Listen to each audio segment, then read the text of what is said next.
La guerra por las Malvinas de 1982 fue uno de los conflictos bélicos más importantes del siglo XX. El momento tétrico argentino en que se inició, la cantidad de jóvenes que fueron enviados a una muerte casi segura y, sin dudas, el reclamo aún ferviente de su recuperación son las aristas más elocuentes de la contienda y sus vestigios. Pero ¿dónde nació ese rencor? ¿Cuándo surgió esta competencia por la propiedad de las Islas Malvinas? No podemos responder estas preguntas sin antes indagar brevemente en sus orígenes y en su evolución. Las tierras que hoy en su mayoría poseen nombre y pertenencia en la historia del mundo fueron adquiridas por diversos medios. La conquista, descubrimiento y poblamiento de una determinada región eran las formas de adquisición, fundamentadas en una legalidad anteriormente denominada derecho de conquista, que lo único que hacía era fijar la legitimidad de una propiedad por la ley del más fuerte. Es así que imperios robustos en cuanto a aspectos militares lograron expandirse y directamente tomar para sí territorios ajenos a sus dominios. La distribución territorial a nivel mundial no hizo más que ratificar todo ese terror para otorgar una designación y un límite a los estados, adquiridos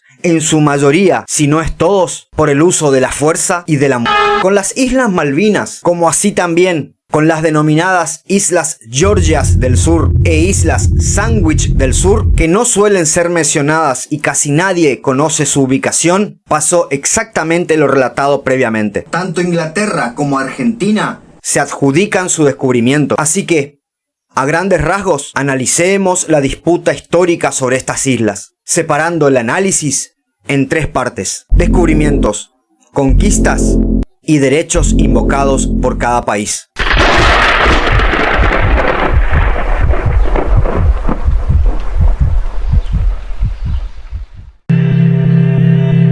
Primera parte: descubrimiento. Pocos y muy pobres datos existen sobre su descubrimiento. El primer hallazgo es peleado tanto por españoles, ingleses, portugueses, holandeses y franceses. Estas cuestiones admiten muchas discrepancias, pues estos supuestos descubrimientos se habrían generado entre los años 1501 y el año 1764. En donde la cartografía, los cálculos de longitud y de distancias navegadas ostentaban severos errores debido a la inmadurez tecnológica de la época. Estos son solo algunos ejemplos de descubridores de las islas. Américo Vespucio, quien en 1501 o 1502, con una expedición portuguesa, divisó las islas. El navegante francés Binot Gonenville, en su viaje de 1503 o 1504. El portugués Esteban Gómez en 1520. El capitán inglés John Davids en 1592. Y su compatriota Richard Hawkins en 1594. El holandés Sebald de Weert en 1600. En 1690 parece ocurrir el primer desembarco documentado de las islas, realizado por el capitán inglés John Strong, quien supuestamente bautizó al canal que divide las islas como Falkland Channel. De ahí el término por el cual los británicos hoy denominan a las Islas Malvinas, Falkland. Segunda parte: batallas, conquistas y colonizaciones. Hasta ahora vimos los supuestos descubridores, es decir, quienes avistaron las islas o procedieron a un corto desembarco. Ahora veremos quiénes fueron los primeros en asentarse en las mismas, siendo nada más y nada menos que los franceses. En efecto, Luis Antonio de Bougainville entró en 1764 junto a su expedición en las Islas Malvinas en su sector oriental, constituyendo una población y dándole el nombre de Malouines, debido a que la ciudad natal de aquel se llamaba Saint-Malo, cuya traducción es como conocemos las islas hasta hoy. Constituye allí una población y la denomina Saint-Louis, que luego se llamaría Puerto Soledad. Pero los ya denominados británicos no se iban a quedar atrás, y en 1765, al mando de John Byron, llegaron a la Malvina Occidental, denominando Port Egmont a una parte de esa tierra. Tomaron posesión de todas las islas vecinas y las denominaron Falkland Island para el rey Jorge III. En 1766 llegaron nuevamente al lugar y establecieron un fuerte denominado George, para luego abandonarlo, no sin antes dejar una declaración que afirmaba que esas tierras eran británicas. Al enterarse España de la presencia francesa en las islas, negocia con tal nación la devolución de las mismas a cambio de una indemnización. En 1767, en Puerto Soledad, que, como dijimos anteriormente, bajo el mando francés se llamó Saint-Louis, se hace el traspaso de propiedades. Pero respecto a la presencia británica, España nada sabía, hasta que, en 1769, se encuentran por casualidad un barco español que salía de Puerto Soledad y otro británico que lo hacía desde o hacia Port Egmont. Desde ese momento, los españoles se dieron cuenta de que Inglaterra estaba instalada en las islas. Enterado el gobierno español de esto, encomienda al capitán de navío Juan Ignacio Madariaga que se encuentre y expulsa a los ingleses. El 10 de junio de 1770, entonces, se dio la primera batalla por las Islas Malvinas entre ambas naciones, aunque en esta oportunidad no hubo. Los británicos se rindieron luego de intercambiar algunos cañonazos. España recupera las islas. En esta ocasión se dieron hechos muy llamativos. A fines de evitar una posible guerra entre Gran Bretaña y España, se negoció la devolución de Port Egmont a los británicos, lo que se realizó en 1771, pero con una supuesta promesa secreta de que luego abandonarían tal puerto en favor de España. Por lo tanto, por un tiempo estuvieron ambas naciones conviviendo en las dichosas Malvinas, hasta que en 1774 abandonaron las mismas los ingleses. No se sabe si tal hecho fue un cumplimiento de aquella promesa secreta o simplemente por la cuestión mundial vigente, que en ese momento era muy tensa. Se despidió Gran Bretaña de las islas, no sin antes dejar una plancha de hierro que decía: sepan todas las naciones que las Islas Falkland son de exclusivo derecho y propiedad de su más sagrada majestad Jorge III, rey de Gran Bretaña. Luego de la independencia de lo que hoy se denomina Argentina, las tierras que eran propiedad española pasaron hereditariamente a ser señorío argentino. Pero la calma no iba a ser eterna. Por diversos tratados se autorizaron y desautorizaron a cazadores extranjeros de lobos marinos y demás especies. En 1831 son detenidas en nombre de Buenos Aires 3 naves estadounidenses, por lo que Estados Unidos tomó revancha enviando al capitán de fragata Silas Duncan junto a un pabellón francés a bordo de la corbeta de guerra Lexington, directo a las Islas Malvinas. El resultado de esta visita fue la destrucción de barracas, el saqueo de instalaciones y almacenes, destrucción de armas y la toma de prisioneros. El ataque fue efectuado con total impunidad. Estados Unidos nunca más indemnizó por este hecho. Ante un estado de guerra civiles complejísimas en Argentina, sumado a las diferencias e insubordinaciones ocurridas en las Islas Malvinas, donde, a propósito de este acto, es un sargento al servicio de Buenos Aires y, aprovechando la poca población y casi carencia de armamento, los británicos desembarcan nuevamente en las islas y toman posesión de ellas en 1833. Buenos Aires las reclama, pero Gran Bretaña señala que nunca habían renunciado a la soberanía de las mismas, a pesar de que, en 1825, reconocieron la independencia del Río de la Plata, firmando un tratado de supuesta amistad. En abril de 1982, el ya denominado Estado argentino, en pleno gobierno militar, toma posesión de las Islas Malvinas, desalojando a los británicos.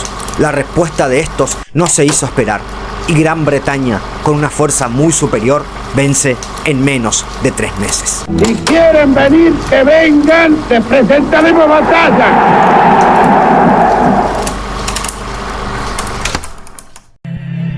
Tercera parte. Los derechos reclamados por cada país. Debemos tener en cuenta que, en el Tratado de Paz de Utrecht de 1713, España y la ahora denominada Gran Bretaña, recordemos que el Imperio de Gran Bretaña nació en 1707, pactaron que España se asegure la integridad de sus posesiones en América del Sur y su exclusividad de navegación en el Atlántico Sur, lo que ha sido confirmado luego con el Tratado de París de 1763. Desde el principio entonces, ya la conducta francesa de colonizar las islas en 1764 fue legítima, pues debido a lo convenido en el Tratado de Paz de Utrecht, la dueña del sur de América era España, como así también fue ilegítima la conducta de Inglaterra en 1765. Para ratificar todo esto, en 1790 ocurre un evento entre España y Gran Bretaña, que dio lugar a la firma de un pacto no muy ventajoso para España, pero que le dio aún más señorío sobre las Islas Malvinas. En efecto, en la denominada Convención de Nogent-Casson de 1790, Gran Bretaña reconoce la soberanía española sobre las islas de los mares del sur cercanas al continente. Gran Bretaña, para fundamentar su derecho a las islas, recurre, entre otros,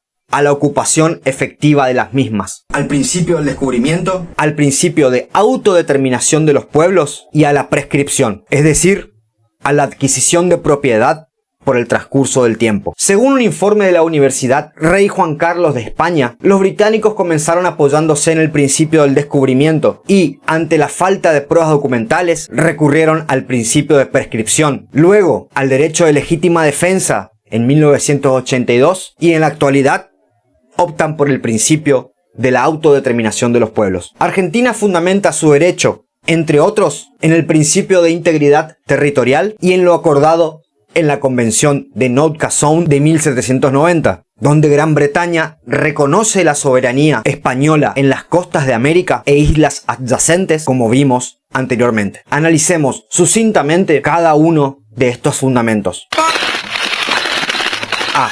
El principio del descubrimiento. Asegurar quién descubrió las islas es una tarea imposible. Ninguno de ambos países está en condiciones de dar una respuesta firme sobre este tema. Asimismo, para el derecho internacional, un descubrimiento, para que pueda asegurar un título legítimo, debe estar indefectiblemente seguido de una ocupación. Esto es lo que afirma, al menos, la doctrina del derecho internacional. Y, justamente, endeble es la postura de que Inglaterra fuera la primera en descubrir las islas. Y más endeble aún si tenemos en cuenta que en ninguno de los casos en que se asentó en las islas tuvo un carácter posterior de ocupación. España recién manifestó soberanía de hecho poblando las islas luego de las discordancias con Francia e Inglaterra, que analizamos en la segunda parte. Asimismo, el gobierno británico utilizó este principio durante mucho tiempo, hasta que cambió de postura. En 1982, expresó que la soberanía británica no se basaba en el descubrimiento, sino en la prescripción adquisitiva, institución que abordaremos a continuación. B. Prescripción adquisitiva. Esto significa adquirir la propiedad por el transcurso del tiempo. Es el fundamento que, como dijimos, expuso Gran Bretaña para apoyar su posesión en las islas. Fundamento no tan suficiente tampoco, pues la adquisición de un territorio por el transcurso del tiempo se hace efectivo si ninguna nación reclama tal territorio. En este caso, tanto Gran Bretaña como Argentina tuvieron lapsos de tiempo en que no reclamaron nada en contra de la ocupación de la contraparte, como así también existieron épocas en que los reclamos se hicieron constantes durante cierta fracción de años. C. El principio de la libre determinación de los pueblos. Este principio, que significa que es vinculante la opinión de un pueblo colonial respecto a su decisión de seguir ocupando un territorio, es la posición actualmente sostenida por Gran Bretaña. Este principio también admite sus impugnaciones por parte del gobierno argentino, basadas en que la población que habita hoy Malvinas es una población trasplantada de los propios colonos británicos, luego de haber expulsado a los habitantes originarios, que además eran descendientes de los primeros colonizadores hispanos. D. Principio de integridad territorial. El mismo indica la no alteración bélica por parte de otro estado. Es el respeto a la integridad del territorio de un país, que no puede ser desmembrada por otro.